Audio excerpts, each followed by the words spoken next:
আজকে হচ্ছে আমি আর মা দুজন মিলে যাচ্ছি হচ্ছে আমার কলেজের ফিস কাটাতে। যেহেতু সামনে এক্সাম আছে তার জন্য ফিস কাটাতে হবে। ও ভিডিওটা একদম স্কিপ করবে না, পুরোটা দেখো। এমনভাবে বললাম মনে হলো যেন আমি জোর করে বলছি তোমাদেরকে ভিডিওটা দেখতে। না, ভালোবেসে বলছি, তোমরা ভালো ভিডিওটা আশা করি ভালো লাগবে, তোমরা দেখতে থাকো।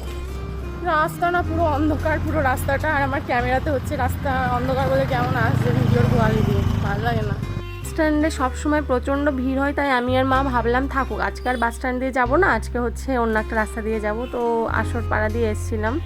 তো এই যে চলে এসেছি, আমি কোনো সাইবার কাপে কাজ থাকলেই দাদার দোকানেই আসি, চলে এসেছি। আর আমি তোমাদেরকে একটা জিনিসই দেখাচ্ছিলাম যে আমার ফাইলের কি চেহারা হয়েছে।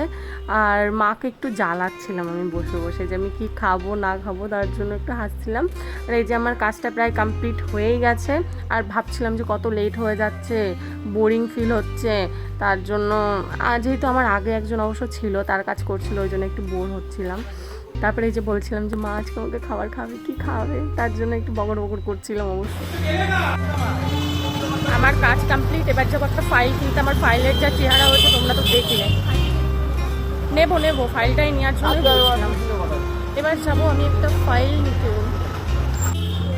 ছোটোবেলায় হচ্ছে স্কুলে আসলে এই কাকুর দোকান থেকে আমি সব নিতাম। হ্যাঁ দাও, সাদা বাদে হবে না, সাদাটা আবার নোংরা হয়ে যায়। আমি নিলাম এই পিঙ্ক কালারের ফাইলটা, অতটাও পছন্দ হয়নি, কিন্তু ঠিক আছে। আমি মোমো খেতে এসে দাঁড় করিয়ে রেখেছি, ভাল লাগছে। এখন আমার নিজেরই ভালো লাগছে না দাঁড়িয়ে থাকতে, কি বলবো। আর অনেকক্ষণ দাঁড়িয়ে আছি, এখনো হয়নি, কারণ হচ্ছে ফ্রেন্ডস ক্যাফেতে ফ্রেশ সব বানিয়ে দেয়, তার জন্য একটু লেট হয়। লেট তো করতেই হবে ভালো জিনিসের জন্য, তাই না? অপেক্ষা করতে। আমি হচ্ছে প্যান ফ্রাইড মোমো নিয়েছিলাম, যেটার দাম ছিল 60 রুপিস। দেন ওটা নিয়ে আমি চলে গেলাম একটু কসমেটিক্সের দোকানে, আমার একটু দরকার ছিল তার জন্য।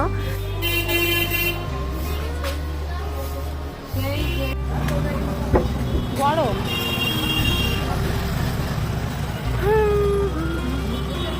আমি হচ্ছে বাড়ি চলে এসেছি। তো ভিডিওটা ভালো লাগলে like, comment, share and subscribe করে দিও। আর যারা ফেসবুক থেকে দেখছো অবশ্যই পেজটা ফলো করে নিও। তো আজকের মতো বাই।